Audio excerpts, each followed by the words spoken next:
Le panchon, mi-panda, mi-cochon, 100% glouton.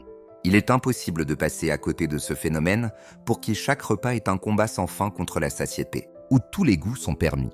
Pizza royale, tacos XXL, poulet frit, burger wesh. Rien ne lui résiste. Bien sûr, il fait mine de partager un moment convivial, comme s'il nous invitait à sa table. Mais il est toujours seul à se gaver, pendant que nous, spectateurs frustrés, assistons impuissants à cette lente descente aux enfers caloriques. Pire encore, il réveille en nous des pulsions enfouies. On le regarde s'empiffrer d'une montagne de produits trop sucrés ou trop salés et, étrangement, on salive. Chaque bouchée avalée devient un plaisir par procuration. Comme si, en le voyant céder à ce péché capital à notre place, nous étions purgés de notre propre tentation, rassasiés, sans même avoir succombé. Mais derrière ces excès se cache souvent un vide, un gouffre émotionnel que le panchon tente désespérément de combler. Son appétit n'a pour seule limite que la taille de son mal-être. Il ne se nourrit pas, il s'anesthésie. Chaque plat est un pansement, chaque repas une illusion de réconfort qui ne dure jamais. À la fois critiqué et adulé, le panchon réalise l'exploit de gagner sa vie en la mettant en péril. Même lorsque son corps crie à l'aide, il refuse d'écouter. La moindre remarque bienveillante sur son alimentation est perçue comme une attaque.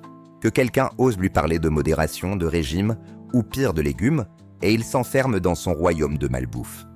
Le brocoli est à cette créature hybride ce que la kryptonite est à Superman. Il a d'ailleurs développé une capacité surnaturelle à ensevelir le moindre légume sous des couches de fromage fondu et de bacon.